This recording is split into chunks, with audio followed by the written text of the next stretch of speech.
According to reports from Bloomberg, DW, and BBC Africa in recent years, between 300 and 4,000 used cars from Europe, especially Germany, France, and Belgium, are imported each year into a small port called Cotonou in the country of Benin in West Africa.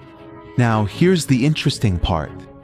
A lot of these cars are no longer allowed to be driven in Europe because of strict emission laws or environmental standards, or they have to be scrapped.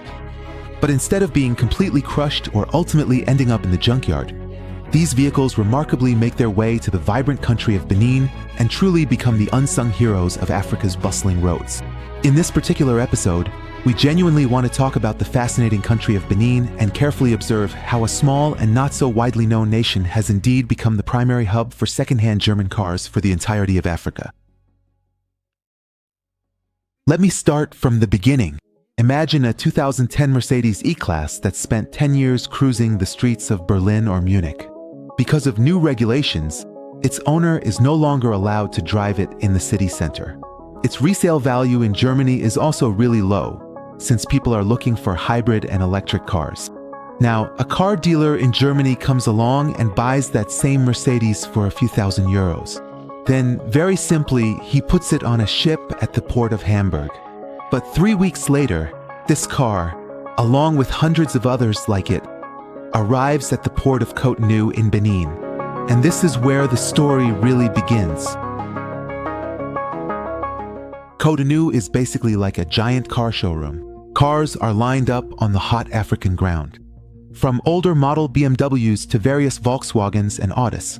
People from Nigeria, Togo, and even individuals from Burkina Faso and other neighboring countries within the West African region, specifically around Benin, frequently flock there, meticulously checking out the available cars, diligently making deals, and subsequently taking the vehicles away.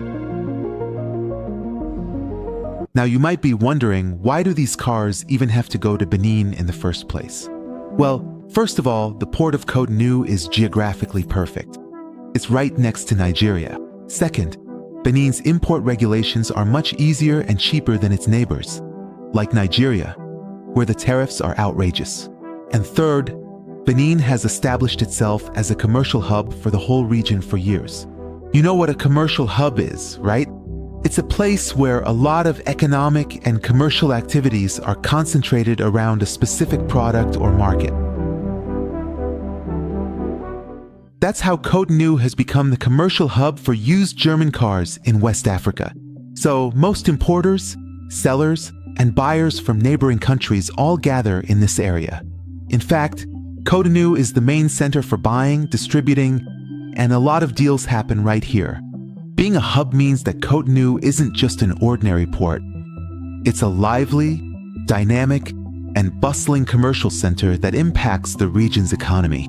So, people from neighboring countries like Nigeria, instead of importing cars directly and paying a lot, come to Benin to buy cars and then take them across the border semi-officially. Now, imagine a Nigerian guy and 3 of his friends come to Benin. Then, a 2008 BMW 5 Series catches their eye, and right there in the parking lot, they check out the car. One guy says, "Bro, the AC doesn't work." The other says, "Who cares? Look how it looks. It's a chick magnet. With this car, I'll be loved." But jokes aside, that's actually how it is. A lot of people in Benin are just after prestige. Even if a car is barely running but looks quite classy and impressive, they'll buy it for a good price. But when it comes to Benin's used car market, there are 2 main viewpoints. Some people say these imports mean economic opportunities and job creation. People can get cars for cheaper, even those who never dreamed in their wildest dreams that one day they could drive a Benz or a BMW. Now they can buy these cars and enjoy them. But others say this is just a trap, a snare, because Africa is turning into a dumping ground for European cars. In fact, cars that are no longer allowed to operate in Germany are still running in Africa, and with the smoke and pollution they produce, they make the air in the cities even more polluted and unhealthy. Let's break this down a bit more. Most used European cars are old. In other words, most of the imported cars come from Germany or France. They are models that are 10 to 20 years old, and their emission standards are different from those of new cars. This means, for example, their engines are older, they consume more fuel, and they produce more carbon dioxide, nitrogen oxides, and particulate matter. You should know that older cars usually don't have particle filters, efficient catalytic converters, or advanced purification systems. So, fine pollutant particles are released directly into the air. Also, when a lot of used cars are imported into the country every year, the number of vehicles on the road and the traffic increases, which means the city's air, especially in crowded areas, gets even more polluted. On the other hand, poor or low-quality fuel in African countries, especially Benin, leads to incomplete combustion and increased pollutants. In this way, the widespread import of used cars is not only an economic opportunity, but also creates a major environmental challenge. But the main and most pressing question is, how long can this particular trend truly continue? Well, Europe is indeed getting stricter every single day. The increasingly stringent Euro 6 and the upcoming Euro 7 emission standards are effectively restricting older cars. They're raising taxes and tariffs, making it harder to export old vehicles. On the other hand, Africa is becoming more and more eager for cheap used cars every day. But this tug-of-war could change the future of Africa's roads, both in terms of traffic and air pollution, and also for the local economy and the used car market. And this whole thing is like an endless competition between supply and demand. As long as demand is high and there's still supply, this trend will continue, unless a few key factors change. The first factor is if Europe restricts exports.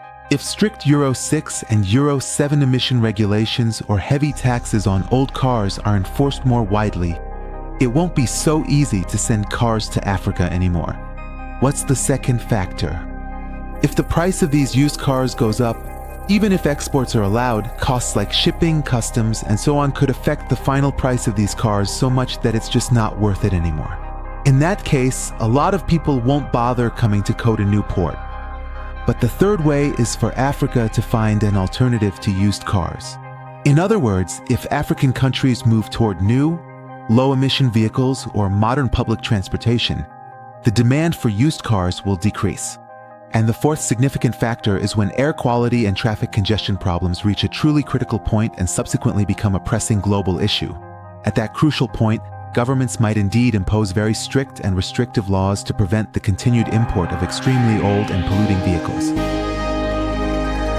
But honestly, I'm torn between these two viewpoints. I mean, on one hand, I think everyone deserves to ride in a classy car at least once in their life. But on the other hand, I think to myself, these cars just look good. But in reality, they're nothing more than junk that their wealthy owners didn't want anymore and, with a lot of fuss, sent them off to the middle class. If that's not unfair, then what is? I mean, what I'm saying is, why should Africa become the dumping ground for the world's old cars in the first place? Now, I'd like to know what you think too. Do you think importing these cars is more of an opportunity or a disaster? Be sure to share your thoughts in the comments so we can have a lively discussion together. And finally, let me add one more thing. The world is kind of like a giant domino effect. Europe's environmental decisions end up on the dusty roads of Africa. In fact, what a German no longer wants could change the life of a family in Nigeria or Benin. But when things reach a critical point, whether it's that Nigerian family or that German person, everyone loses together and ends up living in an unhealthy world. So let's remember, what we don't want for ourselves, we shouldn't want for someone else either.